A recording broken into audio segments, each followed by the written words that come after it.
On a stormy night, rain poured heavily over the thatched roofs of Umuagu village. The cries of a newborn echoed inside a small hut, but they were not cries of one child. There were two. The midwife gasped, staring at the exhausted mother, Neka.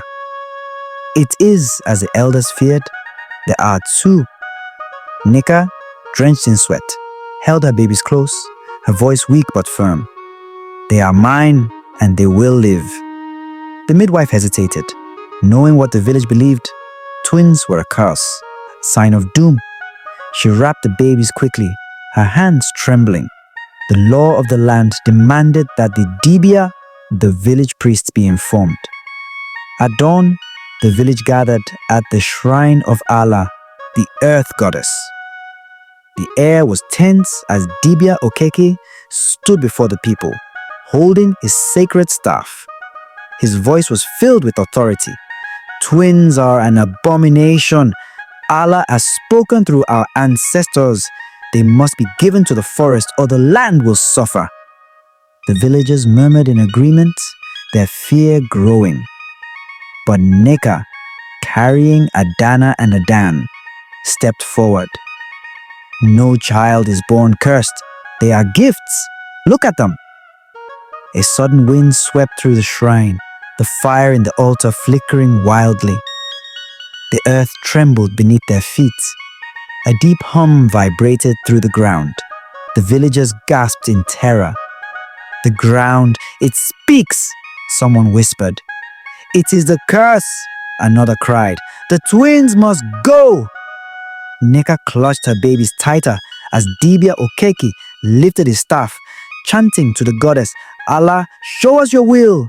The earth cracked slightly beneath them, but then flowers bloomed where the twins lay. Gasps filled the air. One of the elders hesitated. Perhaps the goddess does not reject them? Dibia Okeke's eyes darkened. This is a trick of the dark spirits. The twins will bring destruction. I have spoken. Before the warriors could seize them, Neka ran into the forest, her daughters in her arms, vanishing into the shadows as the village erupted in chaos. Years passed. Adana and Adan, now 16, lived deep in the sacred forest. Far from the village, they had never stepped foot in Umuagu, yet they could feel its presence.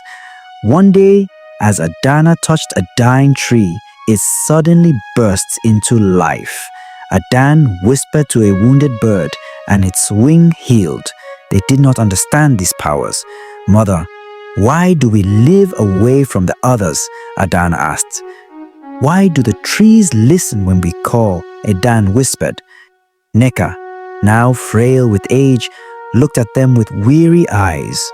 Because you were born different, and the world fears what it does not understand. That night, the twins had the same dream.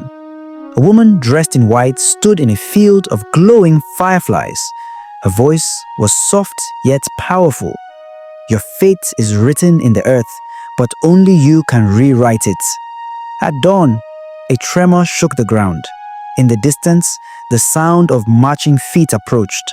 Warriors, led by Dibia Okeke, entered the forest. Find them, he commanded. The curse must be erased before it consumes us all. As the warriors closed in, Adana and Adan held hands.